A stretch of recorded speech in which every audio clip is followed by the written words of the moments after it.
इस पवित्र प्रांगण में जो ये आप लोगों ने बनवाया है, आप लोगों की सेवा के लिए ये पवित्र पंडाल में पहली बार बाबा की ये कथा यहाँ हो रही है।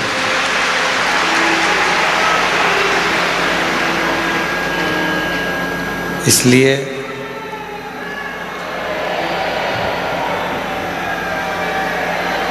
इस पवित्र कथा के दिव्य और भव्य रुद्राक्ष महोत्सव 2026 के अवसर पर इस कथा के जो मुख्य यजमान बने हैं श्री दीप्तेश भाई महेंद्र भाई पटेल, ललित बेन दीप्तेश भाई पटेल अमेरिका से आए हैं, जो यजमान पद ग्रहण किया है। एक बार जोरदार ताली बजाएं। जहाँ बैठे हों वो अपनी जगह पे खड़े जरूर हों। प्रणाम। आपकी बहुत दिन से इच्छा थी और बहुत दिन से मन था शिव महापुराण के यजमान पद ग्रहण करने का। एक बार उनके लिए जोरदार ताली बजाएं जो अमेरिका से आए। सोमानी जी जो प्रतिवर्ष इस पवित्र कथा के और तीर्थ कथा के यजमान बनते हैं, सूरत से जिनकी साड़ियों की कपड़े की फैक्ट्रियां हैं, एक बार जोरदार ताली बजाकर उनके लिए साथी का। श्री दिनेश गणपति काबरा जी, काबरा परिवार एरंडोल से, जो अभी यहाँ नहीं पहुँच पाए हैं, कथा में एक दो दिन के लिए जरूर आएंगे। प्रत्येक तीर्थ की कथा में और प्रत्येक कुबरेश्वर बाबा की धरा पर दिनेश गणपति काबरा जी, काबरा परिवार एरंडोल हमेशा यजमान बना है। एक बार उनके लिए जोरदार ताली बजाएं। श्री सत्यनारायण रामदयाल मालपानी जी संभाजी नगर से हैं, जो पूर्व में भी कथा के यजमान बन चुके हैं और बाबा की कृपा से इस वर्ष भी यजमान बने हैं। जोरदार ताली बजाएं। स्वर्गीय मुरलीधर राव काले जी की स्मृति में श्री अनिल मीनाक्षी काले जी द्वारा विदर्भ कर्नाटका से शिव महापुराण कथा के यजमान पद ग्रहण करें हैं। एक बार उनके लिए जोरदार ताली बजाएं। स्वर्गीय सुमित्रा देवी गोवर्धन लाल जी माहेश्वरी की स्मृति में पुत्र संतोष राधा महेश्वरी द्वारा इंदौर से प्रतिवर्ष आप कुबरेश्वर धाम के और गुरु पूर्णिमा के यजमान बनते हैं। एक बार जोरदार ताली बजाएं। इंदौर से स्वर्गीय श्री रामचंद्र सुरटेवार जी की स्मृति में सुहासिनी विजय कुमार रामचंद्र सुरटेवार जी द्वारा उदगीर से शिव महापुराण कथा के यजमान बने हैं। एक बार जोरदार इनके लिए ताली बजाएं, जो पूर्व में भी यहाँ यजमान पद ग्रहण कर चुके हैं। बहुत बहुत साधुवाद। श्रीमती सरला कैलाश रुंगटा जी कलकत्ता से हैं, जो शिव महापुराण कथा के यजमान पद ग्रहण करे हैं और पूर्व में भी अपने यजमान पद बने हैं। जोरदार ताली बजाएं। स्वर्गीय बसंत कुमार कोठारी जी की स्मृति में श्रीमती शोभा बसंत कोठारी जी आशीष कुमार जी द्वारा बेलवाड़ी सेंधवा से आप कथा के यजमान पद ग्रहण करे हैं। श्री रमेश रेखा ठकराल जी, मोना ठकराल जी दिल्ली से, ये बेटी भी वैद्यनाथ जी में भी यजमान पद ग्रहण करी थी, गुरु पूर्णिमा पे भी यजमान पद ग्रहण करी थी, पिछले रुद्राक्ष उत्सव में भी यजमान पद ग्रहण करी थी और इस रुद्राक्ष उत्सव में भी बेटी ने यजमान पद ग्रहण किया है। एक बार जोरदार ताली बजाएं। श्रीमती पार्वती सदाशिव पोद्दार जी न्यू मुंबई से हैं, जो शिव महापुराण के यजमान पद ग्रहण करे हैं। बहुत बहुत साधुवाद। श्रीमती नीलम जसवंत लाल सरिया जी कुणाल दिव्या मुंबई से हैं, जिन्होंने कथा के मुख्य यजमान पद ग्रहण करा। रमेश रेखा ठकराल जी दिल्ली से, श्री राजेंद्र एम सिंह जी, संजू देवी जी, श्वेता कैलाश पटेल जी पालघर मुंबई से हैं, जिन्होंने यजमान पद ग्रहण करा। सुशील कुमार पुरुषोत्तम महेश्वरी जी प्रतापगढ़ राजस्थान से हैं, जिन्होंने यजमान पद ग्रहण करा है। एक बार जोरदार ताली बजाएं। और श्रीमती भुवनेश्वरी यादव, अनुराग सिंह यादव जी पूर्वजों की स्मृति में जयपुर से यजमान पद आप लोगों ने ग्रहण किया, उसके लिए साधुवाद। स्वर्गीय मदन लाल जी बर्फी गोयल जी की स्मृति में मधु श्याम सुंदर गोयल जी द्वारा नोएडा उत्तर प्रदेश से यजमान पद ग्रहण करा है। ये यजमान परिवार नोएडा का पूर्व में भी गुरु पूर्णिमा पे, पूर्व में दिल्ली में और पूर्व में रुद्राक्ष उत्सव में यजमान पद ग्रहण करा, तीर्थ में भी यजमान पद ग्रहण करा और आज फिर बाबा की कृपा से यजमान पद ग्रहण करा। जोरदार ताली बजाएं। स्वर्गीय किशन राव जी की स्मृति में अरुण शैलेश पाटिल जी संभाजी नगर से हैं, जिन्होंने यजमान पद ग्रहण किया है। श्री रमणीक लाल रायचूरा जी, रंजना जी रायचूरा जी टिकरापारा बिलासपुर से हैं, टिकरापारा बिलासपुर से, एक बार जोरदार ताली बजाएं, जिन्होंने यजमान पद ग्रहण किया। केदारनाथ मीना जायसवाल जी ठाणे महाराष्ट्र से हैं, जो यजमान पद ग्रहण करे हैं। स्वाति मयंक गुप्ता जी मेरठ से हैं, जो यजमान पद ग्रहण करें हैं, एक बार जोरदार ताली बजाएं। स्वर्गीय जयकृष्ण पटेल जी की स्मृति में श्रीमती पारुल प्रीत दृष्टि पटेल जी द्वारा न्यू जर्सी अमेरिका से आकर आपने यजमान पद ग्रहण किया है। एक बार इस परिवार के लिए भी जोरदार ताली बजाएं, जो कि अमेरिका से पधारे हैं। सुभाष चंद्र रक्षा कटियार जी बेंगलोर से आए हैं, जिन्होंने पूर्व में भी यजमान पद ग्रहण किया था और आज भी यजमान पद ग्रहण करे हैं, एक बार जोरदार ताली बजाएं। श्री राम किशोर जी पूनम सिंह जी दिल्ली से यजमान पद ग्रहण किया है, उनके लिए भी साधुवाद। श्री प्रकाश गुप्ता जी मधुबाला गुप्ता जी चंदोली संभल से हैं, जिन्होंने यजमान पद पूर्व में भी ग्रहण किया, इस बार भी पद ग्रहण किया है, एक बार जोरदार ताली बजाकर उनके लिए साधुवाद। श्री हंसराज लखनपाल जी हिमाचल प्रदेश से आए हैं, जिन्होंने यजमान पद ग्रहण किया है हिमाचल प्रदेश से, एक बार जोरदार ताली बजाकर उनके लिए साधुवाद देंगे। वीरेंद्र कुमार वार्षणे गीता वार्षणे जी अलीगढ़ उत्तर प्रदेश से हैं, जिन्होंने कथा का मुख्य यजमान पद ग्रहण किया, उनके लिए साधुवाद, जोरदार ताली बजाएं। श्री सुनील गणपत राव देशमुख जी प्रणीता सुशील देशमुख जी पुणे से हैं, जिन्होंने यजमान पद ग्रहण किया है। श्री जगत सिंह फुलवती सिंह जी नेरुल मुंबई से हैं, जिन्होंने यजमान पद ग्रहण किया, एक बार इनके लिए जोरदार ताली बजाएं। पूर्व में भी आपने यजमान पद ग्रहण किया था और आगे भी आप लोग हमेशा ऐसे ही यजमान पद के लिए तत्पर रहे हैं, एक बार जोरदार ताली बजाएं। श्री अवधेश दीपमाला बर्नवाल जी बनारस से हैं, जिन्होंने यजमान पद ग्रहण किया। और श्री आकाश कुशवाहा जी इंदौर से हैं, जिन्होंने मुख्य यजमान पद ग्रहण किया, एक बार जोरदार ताली बजाकर इन सभी के लिए साथ होता है। सभी यजमान परिवार जिनके सहयोग से और जिनके अथक आनंद प्रयास से ये कथा प्रतिवर्ष पूर्ण होती है। शिव और शिव की ये पवित्र भूमि, कंकर शंकर की धरा, जहाँ बैठकर आप भगवान शिव की अविरल भक्ति को प्राप्त कर रहे हैं।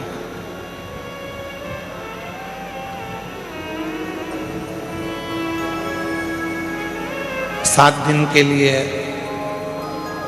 आप अपने पिता के घर आए हैं। इस भूमि का नियम रहा है, इस भूमि से कोई खाली नहीं गया है, जो आया वो कुछ लेकर गया।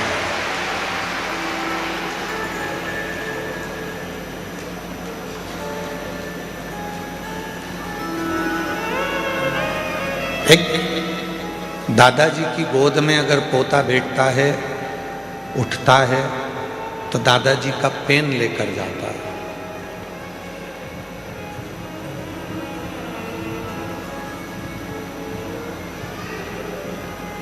दादी की गोद में अगर पोता पोती बैठते हैं तो कुछ ना कुछ दादी का भी सामान, चश्मा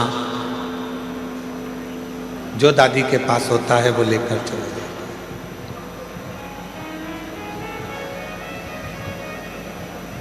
लाखों की संख्या में आप लोग आए हैं और आज मेरे भोले बाबा भी जब आप 7 दिन बाद यहाँ से जाएंगे तो निश्चित है मेरा बाबा भी तुमको कुछ ना कुछ देकर जरूर देगा। और तेरी कृपा बिना न हिले एक भी अणु, लेते हैं श्वास तेरी कृपा से तनु तनु। बखान क्या करूं मैं राखों के ढेर का, चपटी भभूत में खजाना कुबेर का। हे गंगाधार मुक्ति ओंकार तू, भोले ओंकार तू, आयो शरण तिहारी, शंभु तार तार तू। बखान क्या करूं मैं राखों के ढेर का। आप भी बोलिए साथ में। बखान क्या करूं मैं राखों के ढेर, चपटी भभूत में खजाना कुबेर का। हे गंगाधार मुक्ति ओंकार तू, भोले ओंकार तू, आयो शरण तिहारी, शंभु तार तार। बस को पकड़ना है तो बस स्टैंड जाना पड़ेगा। ट्रेन को पकड़ना है तो रेलवे स्टेशन, बोलो बोलो, जाना पड़ेगा। फ्लाइट पकड़ना है तो एयरपोर्ट जाना पड़ेगा। जहाज पकड़ना है तो समुद्र के तट पर जाना पड़ेगा। और भोले बाबा को अगर पकड़ना है तो कुबेरेश्वर धाम आना पड़ेगा।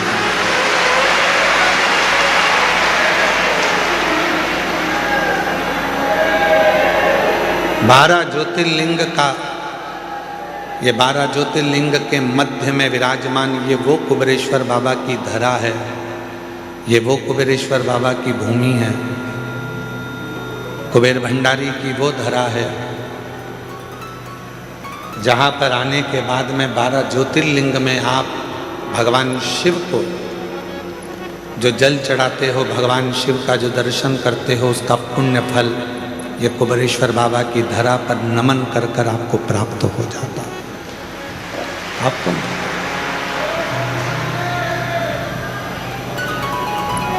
अब यहां रहकर करना क्या क्या है?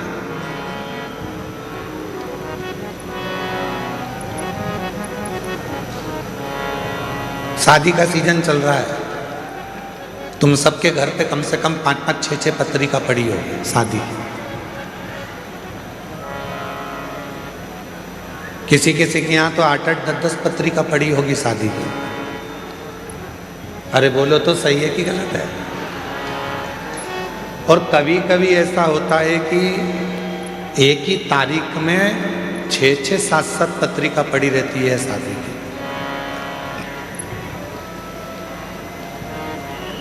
बोलो री जी हाँ, सही है कि गलत है?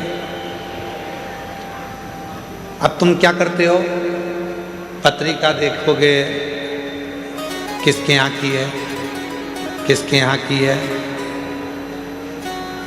किसके यहाँ की है।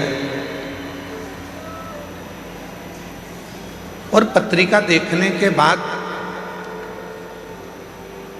तुम्हारा जिससे ज्यादा प्रेम होगा तुम उसी के घर की शादी में जाओ।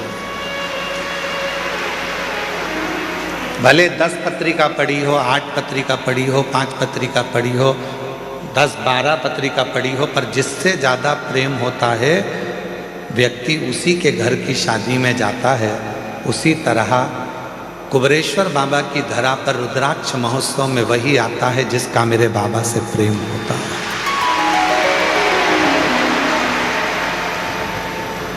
बाबा जिसको प्रेम कर लिया, आपने बाबा से स्नेह करा, आपने बाबा से प्रेम करा, पर बाबा भी तो आपसे प्रेम करे।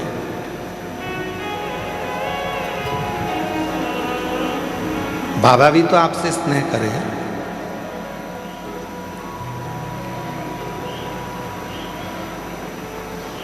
तो जितने ये लाखों की संख्या में जो शिव भक्त बैठे हैं, 1 पंडाल, 2 पंडाल, 3 पंडाल, 4 पंडाल, 5 पंडाल, पीछे के 3 पंडाल, जितने जितने पंडाल में आप लोग बैठे हुए हो, आप सब ध्यान रखना, आप बाबा को कितना चाहते हो ये नहीं मालूम, पर आपको देखकर ऐसा लगता है कि मेरा भोले बाबा आपको बहुत चाहता है, आपको बड़ा स्नेह।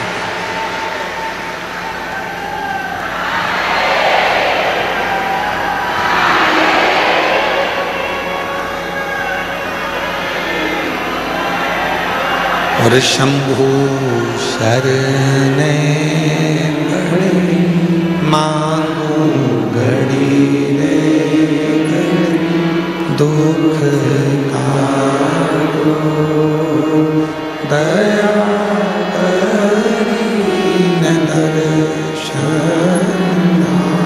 तो शंभु शरणे पड़े मांगू दुख काटो दया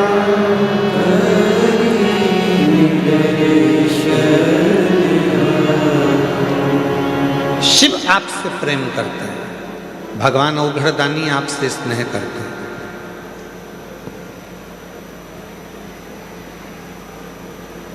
दक्ष प्रजापति के घर में 60 कन्याओं का जन्म हो चुका था।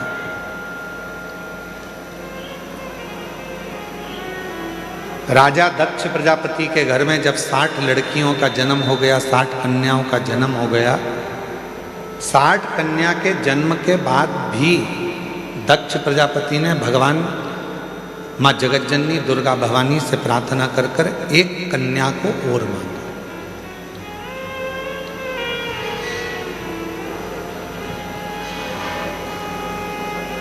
एक कन्या और मांगा। माँ दुर्गा भवानी ने पूछा,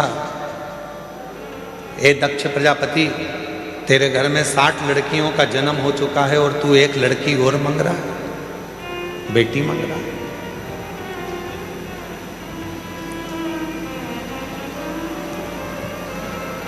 अभी हम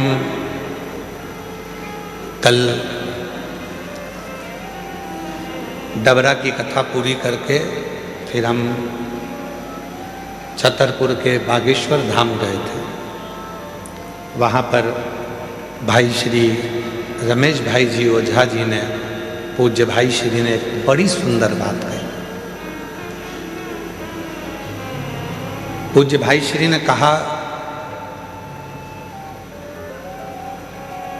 जैसे अपन कहीं दान देते हैं और दान देने के बाद रसीद लेते हैं, कहीं डोनेशन दिया तो डोनेशन के बाद हम जो रसीद लेते हैं उस रसीद को देखकर हम बड़े खुश होते हैं कि हमने दान किया, हमने पुण्य किया। तो पूज्य भाई श्री कह रहे थे, पूज्य भाई श्री रमेश भाई जी ओझा जी अपनी वाणी में कह रहे थे कि जैसे दान करने के बाद रसीद मिलती है, उस रसीद को देखकर अपन खुश होते हैं, यदि परमात्मा की कोई रसीद देखना हो तुमको तो घर में जितनी बेटियां हैं उनका मुख देख लीजिए, वो परमात्मा के पुण्य की रसीद।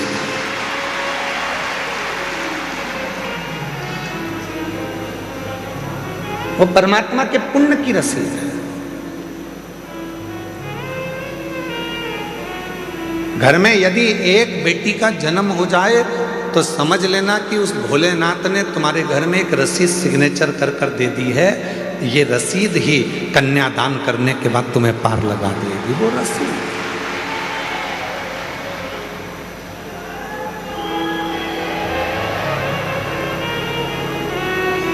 दक्ष प्रजापति के घर में 60 कन्याओं का जन्म हो गया, एक कन्या और माँ जगतजननी दुर्गा भवानी से मांग रहे हैं और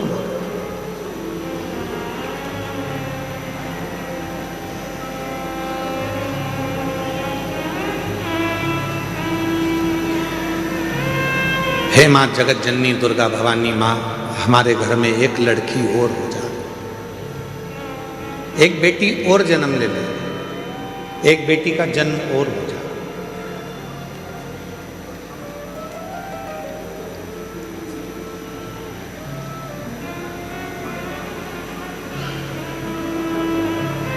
देवी जी ने पूछा, जगत जननी दुर्गा भवानी ने पूछा कि तुम्हारे घर में इतनी लड़कियां हैं,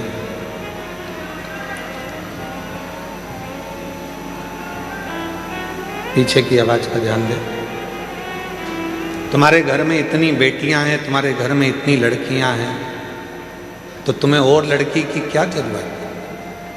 तो दक्ष प्रजापति ने मां जगत जननी दुर्गा भवानी से कहा, मां, एक कन्यादान करने पर हजारों अश्वमेध यज्ञ का फल प्राप्त हो जाता है, 2 कन्यादान करने पर सोम यज्ञ का फल प्राप्त हो जाता है, 3 कन्यादान करने पर इंद्र का सिंहासन प्राप्त हो जाता है, 4 कन्यादान करने पर हमें सर्वोत्तम यज्ञ का फल प्राप्त हो जाता है। और जब हाथ से प्रति समय पर 1 कन्या का यदि कन्यादान होता है तो हमारा वैकुंठ में निवास हो जाता है। ये शिव तत्व, ये शिव तत्व।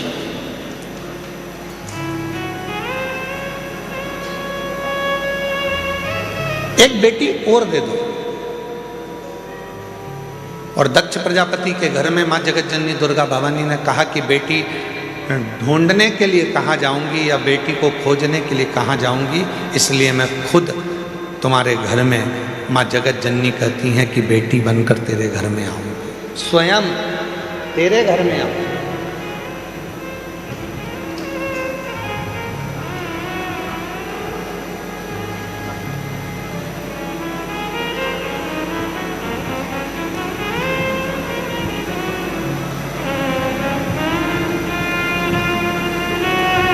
लोग कहते हैं बेटी घर में जन्म ले ली। यहाँ हमारे जजमान परिवार में ठकराल परिवार बैठा हुआ है। वो ठकराल परिवार दिल्ली से,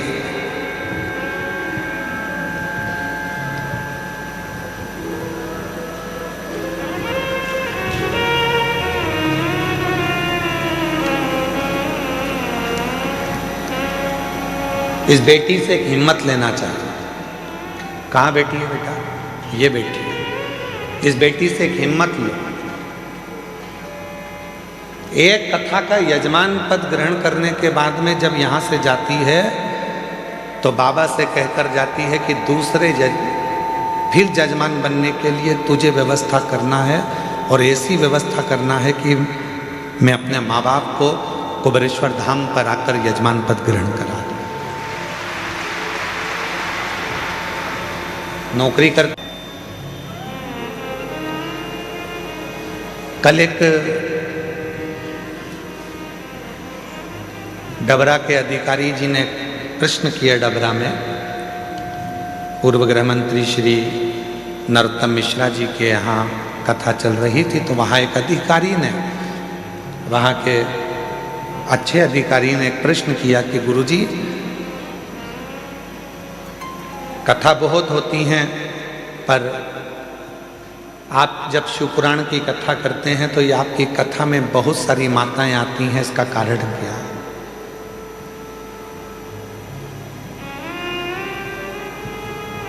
इसका कारण क्या है? हमने कहा इसका केवल एक कारण है, ये हमको सुनने के लिए नहीं आती है। ये जब भी कथा के पंडाल में आती हैं तो ये सोचकर आती हैं कि मेरा भोले बाबा कुछ कहने वाला है, शंकर जी कुछ कहने वाले हैं, और शिव जी उस कथा को कहेंगे और मैं उस कथा को सुनूंगी, और जो वाणी निकलेगी वो मेरे लिए कल्याणप्रद हो, वो मेरे लिए।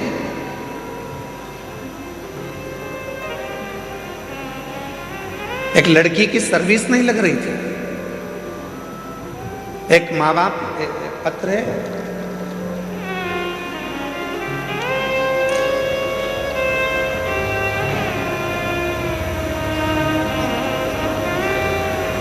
मेरा नाम शंकर महादेव, बावट इकर मोबाइल नंबर ये है, मलकापुर, जिला बुल्ढाना, महाराष्ट्र से आए। कहीं बैठे हों तो हाथ हिला सकते हैं। आप ही हैं बाबा जी? मैं आपको नमन करता हूँ। ये वो पिता है, बेटी ने हिम्मत हार दी थी कि पापा मेरी कहीं जॉब नहीं लग रही है, मैं इतनी पढ़ गई फिर भी मेरी सर्विस नहीं लग रही है, कोई मुझे गवर्नमेंट जॉब नहीं मिल रही है। पिता ने अपनी बेटी से कहा कि वो सीहोर वाला बाबा कहता है कि मेहनत को 4 गुना कर, रात दिन एक कर दे, फिर एग्जाम दे। और बाप ने संकल्प लिया था कि मेरी बेटी की जैसी नौकरी लग जाएगी, जहां भी शिव पुराण की कथा होगी पैदल जाऊंगा। यवतमाल महाराष्ट्र से जैसे ही बेटी की सरकारी नौकरी लगी और वह बाप पैदल चलकर यवतमाल महाराष्ट्र से यहां पहुंचा है। आओ बाबा जी, आ जाओ, आप आ जाइए। मलकापुर, जिला बुल्ढाना, महाराष्ट्र से पैदल चलकर आए और आज से नहीं निकले हैं, कम से कम 10 दिन 15 दिन पहले के निकले हैं। धीरे धीरे धीरे धीरे शिव का नाम लेते लेते, शंकर का गुणगान करते करते करते करते यहाँ तक पहुँचे। विश्वास,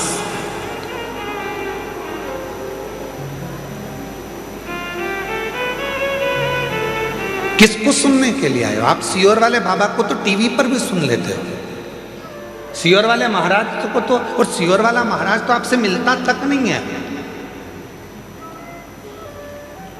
इसीलिए आप लोग कथा के मंडप में भी आते हो, कुबेरेश्वर धाम पर आरती होती है तो उसमें सम्मिलित हो जाते हो कि किसी न किसी रूप में दृष्टि तो पड़ जाएगी, मिल तो जाएंगे, देख तो लेंगे। और दया की ना होती जो आदत तुम्हारी, तो सुनी ही रहती अदालत तुम्हारी। जो गरीबों के दिल में दया तुम ना पाते, तो किस दिल में होती इबादत तुम्हारी। ये तो उसकी कृपा है, ये उसकी करुणा है, ये उसकी दया है।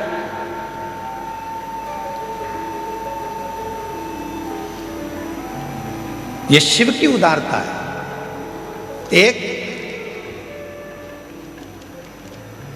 बेटी तुम्हारे घर में यदि है, और उस परमात्मा से कहना, और फिर निवेदन करूं मेरी जीजियों, बेटे के जन्मदिन पर तुम फटाके फोड़ो चाहे ना फोड़ो, बेटे के जन्मदिन पर तुम नगाड़े बजाओ चाहे ना बजाओ, पर बेटी तुम्हारे घर में जन्म ले तो उस दिन खूब खुशियां मनाना कि मेरे घर में मेरे परमात्मा ने एक बेटी को भेज दिया।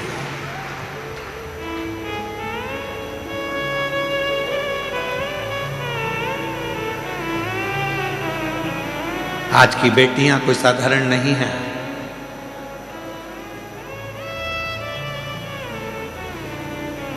जो भारत की भूमि के लिए तत्पर आगे बढ़कर मिसाइलों को दागती है,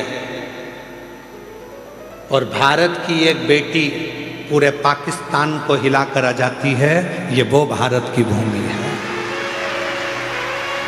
ये वो भारत की भूमि है। जिस भारत की भूमि पर बेटियों का सम्मान है, जिस भारत की भूमि पर बेटियों का आदर है, जिस भारत की भूमि पर बेटी को कन्या रूपी रतन कहा जाता है, जिस भारत की भूमि पर बेटी को हमारे यहाँ एक माणिक रतन कहा जाता है, जिस भारत की भूमि पर बेटी को सम्मानता का भाव दिया जाता है, ये वो भारत की भूमि है।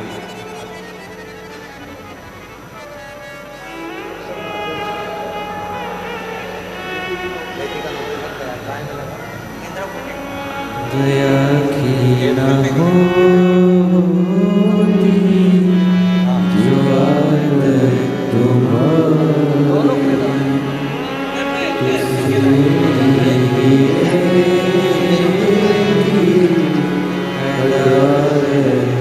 इस पिता के लिए जोरदार ताली बजाओ। बेटी का जॉब लगा तो यवतमाल महाराष्ट्र से पैदल चलता चलते कुबेरेश्वर धाम।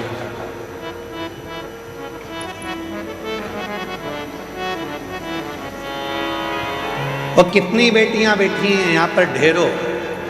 जितनी बुजुर्ग माँ हैं वो भी किसी ना किसी की बेटी हैं। जो युवान माताएं बैठी हैं वो भी बेटी हैं, और जो मेरी छोटी छोटी कन्या बैठी हैं वो भी बेटी हैं। कितनी बेटी हैं?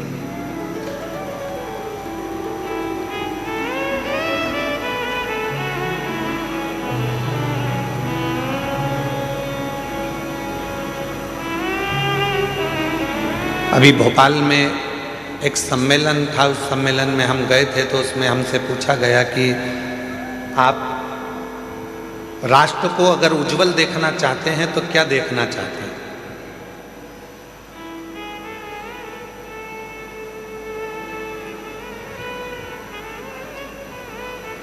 एक कार्यक्रम था, उसमें हमसे पूछा राष्ट्र को आप उज्जवल देखना चाहते हैं तो क्या देखना चाहते हैं? तो हमने कहा हम ये देखना चाहते हैं, अभी तक नारा था बेटी पढ़ाओ बेटी बढ़ाओ, हमसे कोई पूछे तो हम भी एक नारा देना चाहते हैं, बहू पढ़ाओ और देश बचाओ।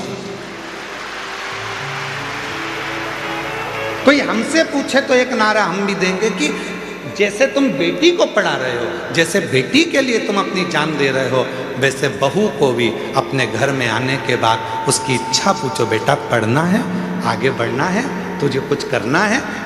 जैसे बेटी के लिए हम तत्पर हैं, वैसे बहू के लिए भी तत्पर। बहू के लिए, वो भी तो बेटी है हमारी।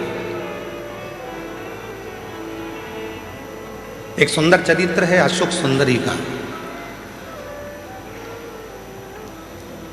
अशोक सुंदरी जी की उम्र थी 9 वर्ष की। भगवान शंकर मां पार्वती की सुपुत्री अशोक सुंदरी 9 वर्ष की थी। काशी में भ्रमण कर रही थी, क्योंकि काशी उनको प्रिय था।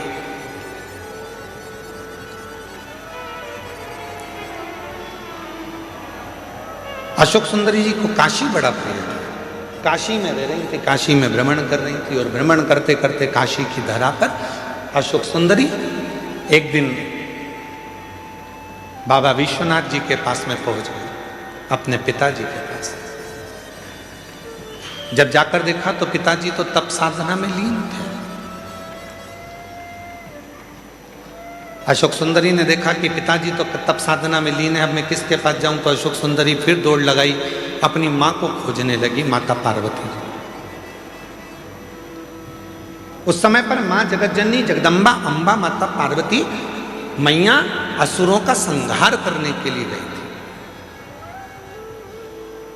मां जगतजननी को ढूंढ, पार्वती जी मिलती नहीं। अशोक सुंदरी आखिरी में ढूंढते ढूंढते श्री गणेश जी महाराज के पास में गई, गणेश जी भी नहीं मिले। षडानंद कार्तिकेय जी के पास गई, षडानंद कार्तिकेय भी नहीं मिले।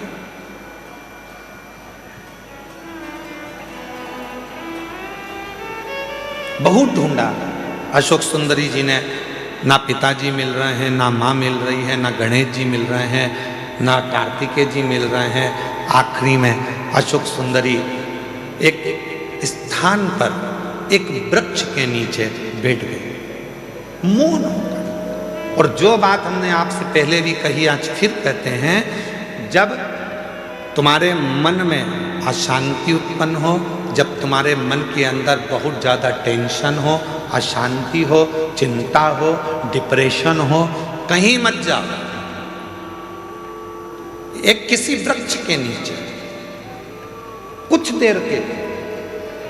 ये प्रकृति ने जो हमको वृक्ष दिए हैं, ये हमारे डिप्रेशन को, हमारी अशांति को शांत करने के लिए दिए। किसी वृक्ष के नीचे 10 मिनट के लिए मौन होकर बैठ जाओ और बाबा के ओम नाद का स्मरण करिए। ओम नाद का स्मरण।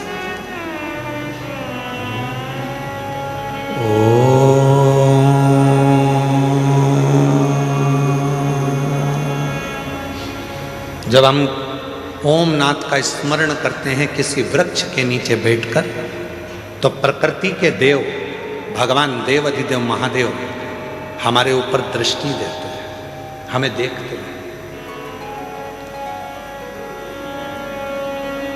शिव महापुराण की कथा में लिखा है, गर्ग संहिता में लिखा है, पद्म पुराण में लिखा है, नर्मदा पुराण में लिखा है, स्कंद पुराण के रेवा खंड में लिखा है, जो पुण्य नदी के तट पर भजन करने में मिलता है, जो पुण्य तीर्थ में जाकर भजन करने में मिलता है, जो पुण्य घर से बाहर निकलकर भजन करने में मिलता है, वो पुण्य एक वृक्ष के नीचे बैठकर ओम का नाद करने से तुरंत प्राप्त हो जाए, वो पुण्य प्राप्त हो।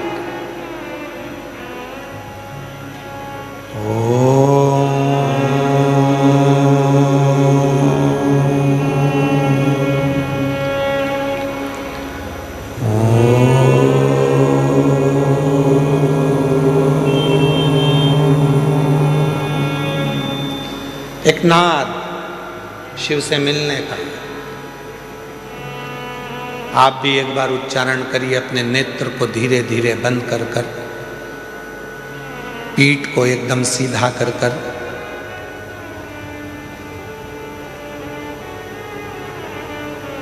दोनों भुकुटियों का स्मरण मध्य बिंदु में कर कर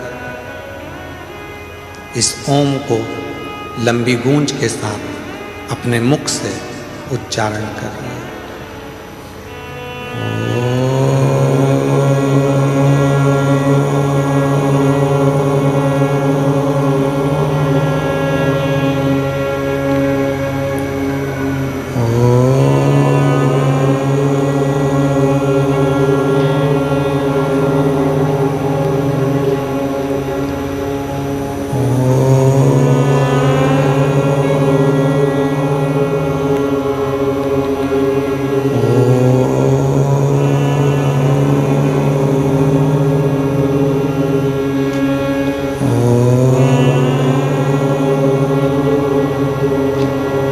धीरे धीरे नेत्रों को खोलिए,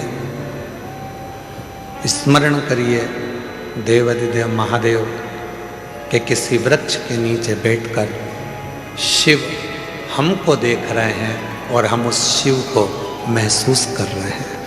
ऐसा लग रहा है कि हमारे पास में हमारा देवाधिदेव महादेव कुबेर भंडारी स्वयं आकर खड़ा हुआ है। वो नाद है, वो अशोक सुंदरी ने ओम का उच्चारण करा, अशोक सुंदरी ने नाद किया ओम का। शिव पुराण की विद्येश्वर संहिता कहती है, स्कंद पुराण का रेवा खंड कहता है, किसी वृक्ष के नीचे बैठकर जब हम लंबी श्वास लेकर ओम का उच्चारण करते हैं तो महादेव हमको देखते जरूर हैं। और वही हुआ, जैसे ही अशोक सुंदरी ने काशी में बैठकर ओम नाद करना प्रारंभ करा, शिव जी की दृष्टि पड़ी तो इतने में भगवान शंकर तो तप में लीन थे और अशोक सुंदरी उनको महसूस कर रही है कि मेरे पिता है।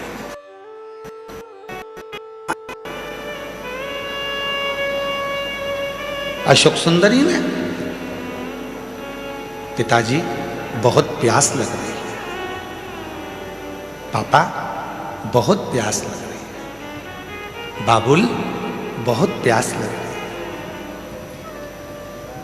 जिंदगी में यदि किसी बाप बेटी का प्रेम देखना है, जीवन में किसी पिता और पुत्री का प्रेम देखना है तो दो जगह पर देखिएगा। एक देखिए देवाधिदेव महादेव और अशोक सुंदरी का प्रेम, और दूसरा देखिए नरसिंह मेहता और नानी बाई का प्रेम। दोनों संबंध क्या है, रिश्ते क्या है, नाते क्या है, एक बाप और बेटी का स्नेह क्या होता है, ये शिव पुराण बता सकता है। एक बाप और बेटी का स्नेह क्या होता है, ये शिव पुराण बता सकता है।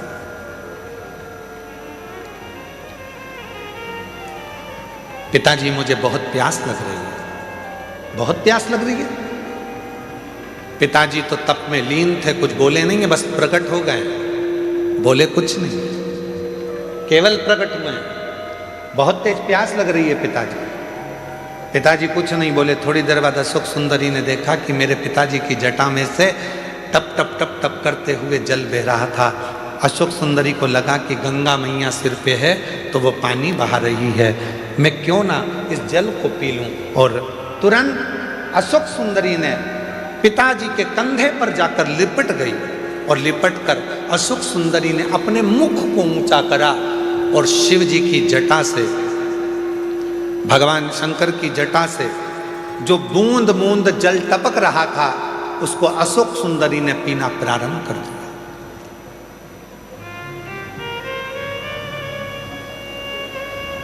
तीन बूंद मुख में गई, चौथी बूंद मुख में गई, पांचवी बूंद मुख में गई, छठी बूंद मुख में गई और सातवीं बूंद जैसे ही मुख में जा रही थी इतने में मां जगत जननी जगदम्बा अम्बा दौड़कर सिंह पर चढ़कर अपनी बेटी के पास दौड़कर आ रही थी।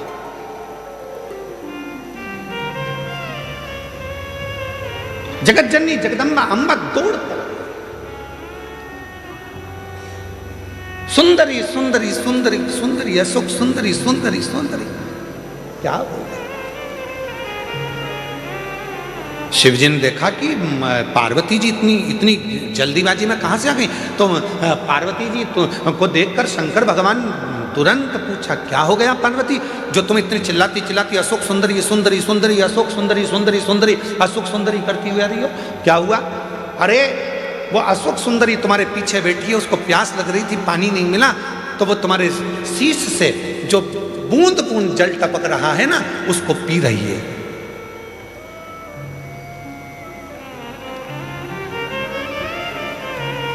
पार्वती जी बोली वो बूंद बूंद जल को पी रही है। शिवजी बोले तो गंगा ने तो जल नहीं टपकाया, गंगा ने तो एक बूंद जल नीचे नहीं गिराया। पार्वती ने पूछा, वही तो मैं बोल रही हूं कि गंगा तो आपकी जटा में बंद पड़ी हुई है, वो बूंद बूंद जल जो टपक रहा है वो जल नहीं है, तुम्हारे गले में जो वासुकी नाग पड़ा हुआ है उस नाग का जहर वो उगल रहा था, वो उगला हुआ जहर मेरी बेटी के कंठ में जा रहा था।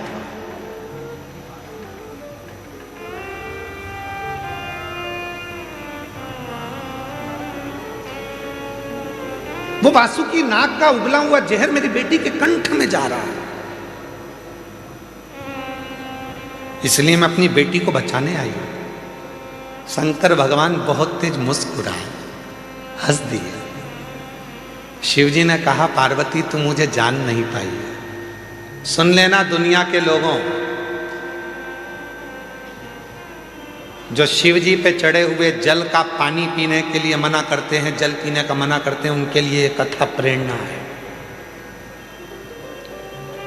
लोग कहते हैं शिवजी पे चढ़ा हुआ जल नहीं पीना चाहिए, वो कथा को ध्यान से सुनना। आज रुद्राक्ष महोत्सव 2026 के प्रथम दिवस की कथा को अपने चित्त में बिठाना। शिवजी हंसे, पार्वती से कहा, पार्वती तू मुझे अभी तक समझ नहीं पाई है। पार्वती ने पूछा, क्यों? तूने क्या कहा? मेरे जटा से बाल में से पानी टपक रहा था और अशोक सुंदरी पी रही थी, और वासुकी नाग ने जहर उगला था, वो जहर अशोक सुंदरी के मुख में चला गया था। अरे पार्वती तो मुझे समझ नहीं पाई है। पार्वती अगर जहर भी मुझ पर चढ़ जाता है तो वो भी अमृत बन जाता है, तो कब समझेगी?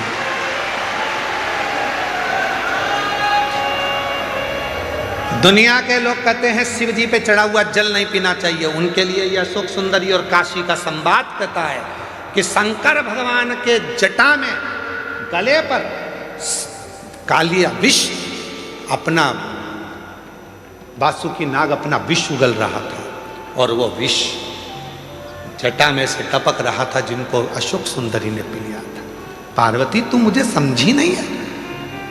पार्वती, एक बेल पत्र मुझ पर चढ़ती है तो वो औषधि बन जाती है, एक दुर्वा मुझ पर चढ़ती है तो वो औषधि बन जाती है, एक बेर मुझ पर चढ़ता है तो औषधि बन जाती है, एक चावल का दाना मुझ पर चढ़ता है धान्य, वो औषधि बन जाती है।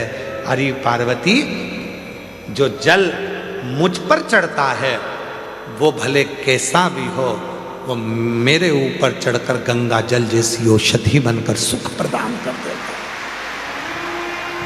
औषधि देता है। अब दुनिया के लोग बोलते हैं कि गुरुजी जल नहीं पीना चाहिए, तो दुनिया के लोग तो ये भी कहते हैं कि जल मत पियो, भले मदिरा पी लो।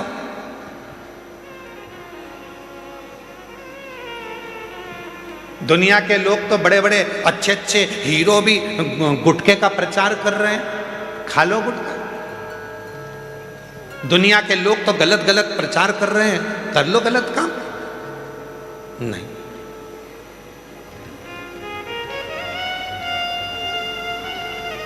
शिव कथा कर रहे हैं, भगवान देव अधिदेव महादेव पर। हम तो यहां तक कहेंगे, डबरा की कथा में कहा था, आज फिर कह रहे हैं, 3 दिवसीय डबरा की कथा में कहा था, यदि तुम्हारे पास में देने के लिए शिव जी के कुछ भी नहीं है, कुछ भी तुम्हारे पास में नहीं है मेरी जीजियों, मेरे जीजाओं, मेरी बेटियों, मेरे बेटाओं, क्योंकि भगवान शंकर प्रकृति के देवता हैं। शिव जी को ना तुम्हारा धन चाहिए, ना वैभव चाहिए, ना दौलत चाहिए, ना तुम्हारी सत्ता चाहिए। शंकर भगवान को देने के लिए कुछ भी नहीं है, तो बस उसको दर्शन कर लो, नेत्रों से निहार लो, उस शिवलिंग का दर्शन करो, वो तुमको सुख देगा, सुख देगा।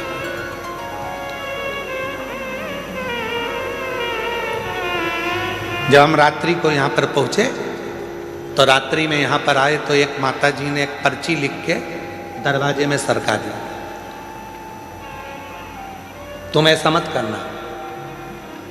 एक माता जी ने पर्ची लिखी और दरवाजे में सरका दी। हमने आशीष से बोला कि पर्ची उठाना जरा। आए थे, बस अंदर गए, प्रवेश करा और कमरे में जैसे पहुंचे तो पर्ची पड़ी थी, तो हमने उस पर्ची को पढ़ा।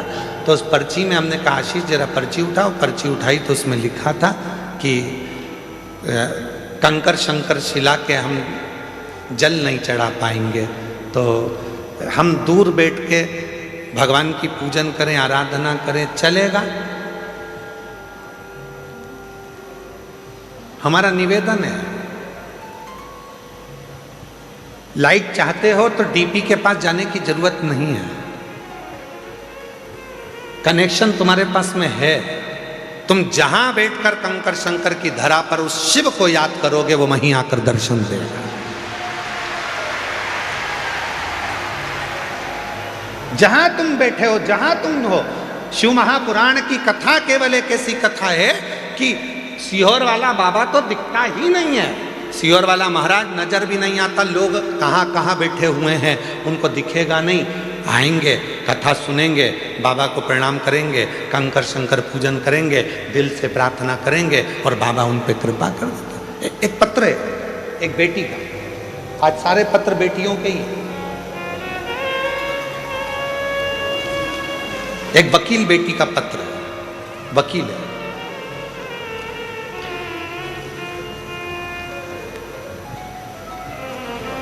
मैं सरोज परिहार जोधपुर राजस्थान से आई हूँ। कहीं बैठी हो सरोज जी परिहार? आप ही हैं? ऐसा हाथ हिला दो एक बार वापिस जी। आ जाइए, एक बेलपत्र लेकर जाइए। मैं सरोज परिहार जोधपुर राजस्थान की निवासी हूँ। मेरा मोबाइल नंबर ये है।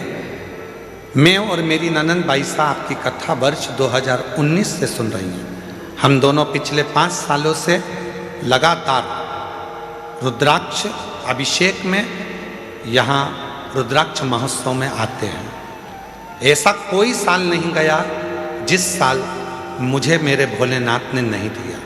रुद्राक्ष महोत्सव कर कर जाती हूँ और 3 से 4 महीने में बाबा मुझे कुछ ना कुछ देता जरूर है।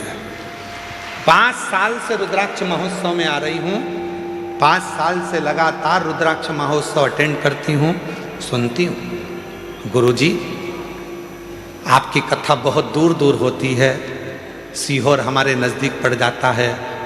हम लोगों के भाग्य हैं जो साल में 2 कथा गुरु पूर्णिमा की और रुद्राक्ष महोत्सव की मिल जाती है, तो हमारे तो पंडाल की कथा पूरी हो जाती है। गुरुदेव, मेरी 2 बेटियां हैं। छोटी बेटी, बड़ी बेटी का साथ में विवाह हुआ दोनों का, छोटी का भी बड़ी का, पर छोटी बेटी का ससुराल सही नहीं होने की वजह से उसको तलाक हो गया।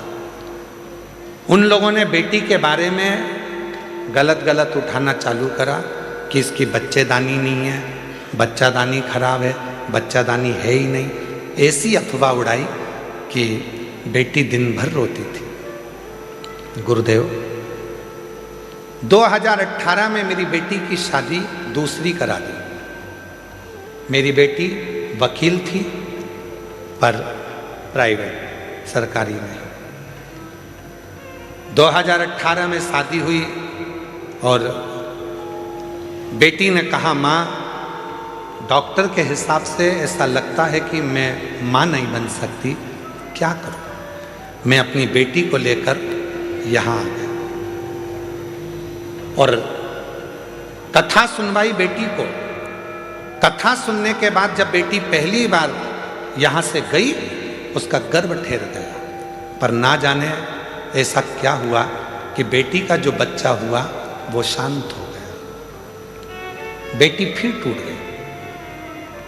मेरे से कहा, माँ मैं वापिस अभी नहीं जाऊंगी क्योंकि मेरा मन बड़ा दुखी है। तो मैंने अपनी बेटी से कहा, उसने तुझे पुत्र दिया था, उसने ले लिया, क्यों चिंता करती है, चल कथा में। बेटी को वापिस कथा में लेकर आई और बाबा की ऐसी कृपा हुई कि बेटी जब दूसरी बार कथा से गई तो वो सरकारी वकील बन गई। सरकारी वकील बन गई। तीसरी बार फिर कथा में आई तो उसका खुद का मकान बन गया और बाबा की ऐसी कृपा हुई, तीसरी बार कथा में आई तो बाबा की कृपा से उसका वापिस बाबा ने पुत्र दे दिया। ये शिव की। गुरुदेव दुनिया के लोग इतना ताना देते थे कि दुनिया के लोगों का मुंह बंद कर दिया मेरे भोले बाबा। दुनिया के लोगों का मुख बंद।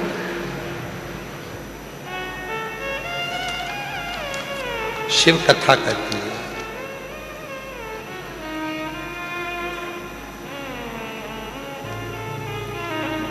हमने हमारा जो बच्चा हुआ है, बेटी का लड़का, उसका नाम दुनिया बहुत सारे महाराजों ने बताया, इससे नाम रखना उससे नाम रखना, पर हमने तो सीहोर वाले कुबेरेश्वर बाबा के नाम पे ही उसका नाम कुबेर सिंह सोलंकी रखा है। हमने उसका नाम कुबेर सिंह।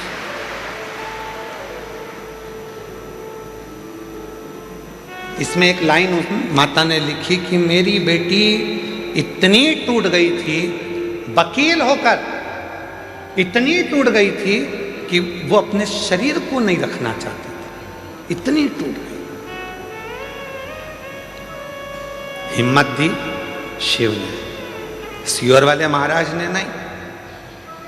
और फिर निवेदन है, तुम सीहोर वाले महाराज के चक्कर में पड़ना भी मत, बिल्कुल भी। तुम चक्कर में पड़ना वो कुबेरेश्वर बाबा के, तुम चक्कर में पड़ना वो काल अधिपति महाकाल के, तुम चक्कर में पड़ना वो विश्वनाथ के, हमारे में। तुम्हारे चक्कर में हम बाहर नहीं निकल पाते हैं। कहाँ है सोमानी जी, सही है कि तुम सबके चक्कर में हम बाहर नहीं निकल पाते। कभी मन भी करता है कि इतना बड़ा मेला लगा हुआ है, इतनी बड़ी मेला चल रहा है, चलो थोड़ी देर भोजनशाला चलकर देख लें, सबसे मिल लें। वो मिलना तो गया, तुम्हारी भोजन की थाली रख रख के तुम सब माँ इकट्ठे हो जाते हो और हमको डर लगने लगता है कि कहीं तुमको तकलीफ ना हो जाए।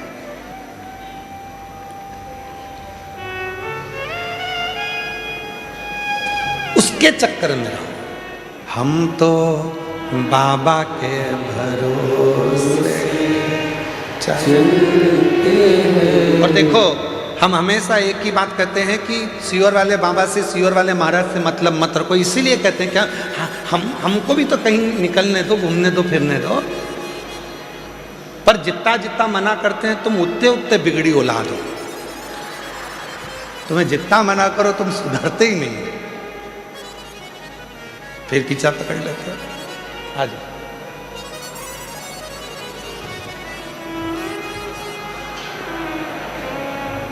बाबा ने हमको चलना सिखाया, बाबा ने हम।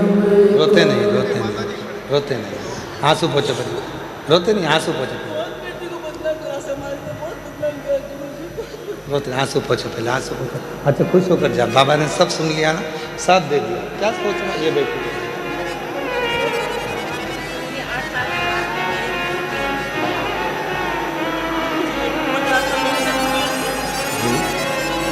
देखो पता है। हाँ। पहले आंसू पोछो, आंसू पोछो, अच्छे खुश होके जाओ। बाबा ने सब दे दिया ना, अब क्या सोचना उसको।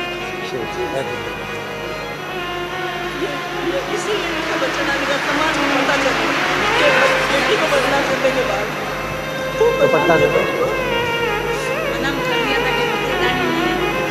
हमारे लिए 8 साल से शिव कृपा। जी कह रही हैं कि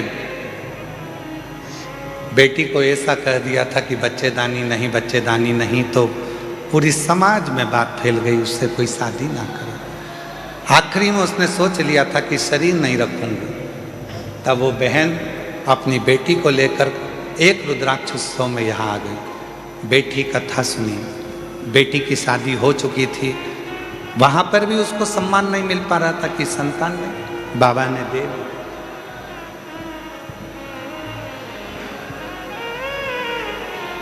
आवाज नहीं आ रही है क्या? शिव कृपा से, शंकर जी की करुणा जब होती है तो अपने आप सब कार्य होता है। इसीलिए आप लोगों से फिर कहते हैं, ऐसे दयालुनाथ से रिश्ता बनाइए।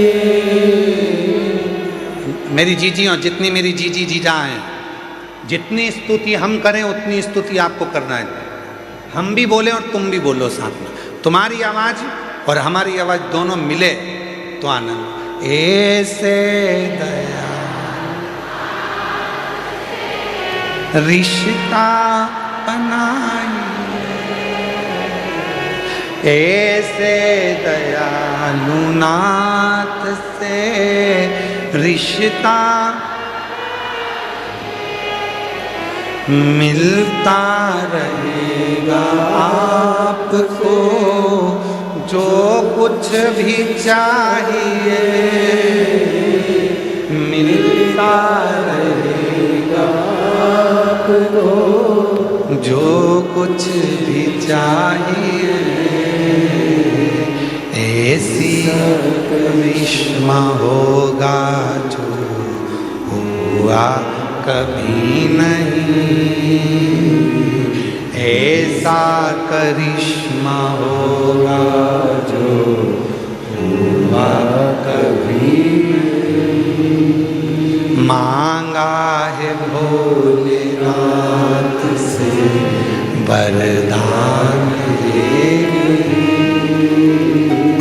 मांगा है भोलेनाथ से वरदान, तेरी दया बनी रहे जब तक है जिंदगी, तेरी कृपा बनी रहे जब तक है जिंदगी। मांगा है भोलेनाथ से वरदान एक ही, मांगा है भोलेनाथ से वरदान एक ही। उसकी कृपा, उससे संबंध, वो नाता, वो रिश्ता, वो तुम्हारा हो जाए।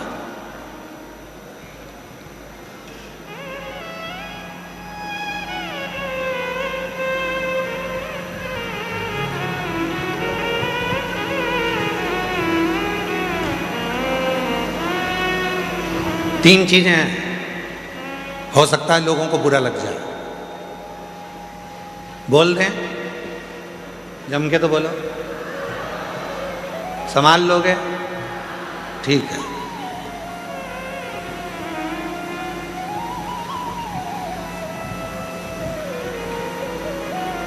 वो कुत्ता किसी काम का नहीं जिसको पालो और अपने को ही काट लो।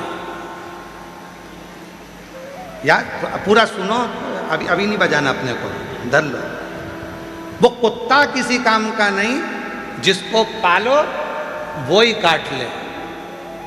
वो पैसा किसी काम का नहीं, जिसको कमाओ और हमको ही बिगाड़ दे। और वो संबंध किसी काम का नहीं, जो वक्त पड़ने पर हमको ही निपटाने का सोच ले। वो रिश्ते, वो नाते, वो संबंध, वो हमारे अपने रिश्ते, जिनको चाहिए कि हमको उन्नति की सीढ़ी पर चढ़ाए, वो ही हमको खाने को जोड़ दौड़ जाए, तो वो रिश्ते किस काम के, वो संबंध किस काम के।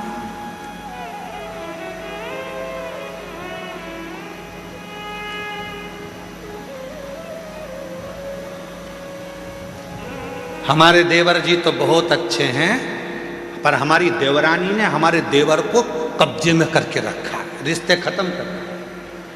अब उनका दोनों का अच्छा प्रेम भाव है, देवर पति पत्नी का। तुम्हें भड़काने की जरूरत क्या है, आग डालने की, घी डालने की? ये उनके कहने पे चलते नहीं, वो रिश्ते बेकार। वो रिश्ता किसी काम का नहीं है, वो रिश्तेदार किसी काम के नहीं है, जो वक्त पड़ने पर साथ देने की जगह तुम्हारे को ही काटने का, तुमको ही निपटाने की सोच ले, वो किसी का